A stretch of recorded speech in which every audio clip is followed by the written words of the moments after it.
Oasis Audio presents The Story Peddler, The Weaver Trilogy, Book 1, by Lindsay A. Franklin. Read for you by Pam Turlow.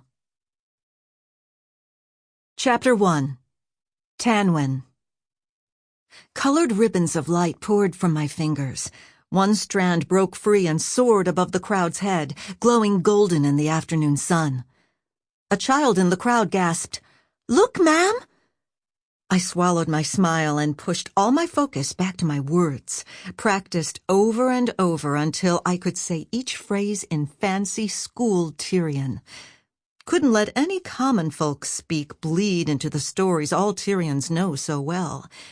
My storytelling mentor, Rewer, loomed near the edge of the crowd, eyes narrowed and watching my every breath. She'd make me pay for it if my practiced peddler words slipped into my usual low-born drawl.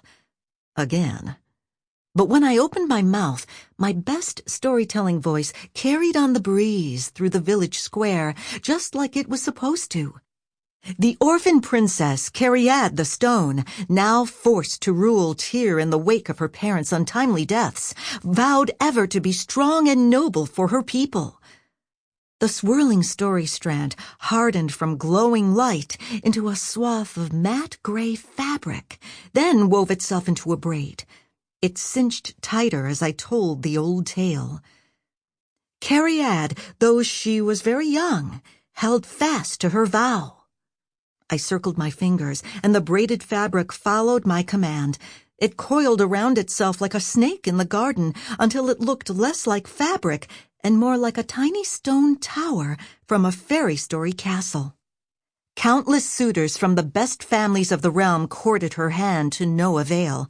She did not wish a husband's ambitions to direct the course of her people, whom she had sworn to protect. The tiny tower stacked higher. But when the stone princess grew older, she fell deeply in love with her most trusted friend, her cupbearer, poor and unhandsome, but wise and loyal. From one finger on my right hand, a grass-green story strand unraveled and wove through the stones of Cariad's tower. Cariad tried to convince herself that an alliance with her cupbearer would be disastrous, but as the years ticked by, her love for him only grew. I glanced up. Every gaze was fixed on the story I was building. Perfect. With a flick of my fingers, the grassy vine that was meant to show Cariad's cup-bearing lover burst into blooms. Tiny red velvet petals sprang forth all over. The children squealed, and several women gasped. Good. I'd likely sell this one. Rewer would be pleased as a pickle. Cariad found herself unable to displace the loyal cupbearer from her heart, but she saw no reason to break her vow to the Tyrian kingdom. So she bestowed the rule of her people and the title of king to her chief advisor, an honest and brave man whose line would rule Tyr for 2 centuries. I made a swirling bit of yellow light in one palm, then lifted my hand so it looked rather like the sun rising behind my stone tower. It was supposed to be the dawn of a new life for Cariad. And so Cariad and her cupbearer left the palace and lived simply and happily in the country for the rest of their days. This was it, the end of the story. Time to change those fluid strands of idea into something solid, something to sell. The lesson of Cariad's story is... I peeked sideways at Rewer. She stared at me, face darkening by the heartbeat.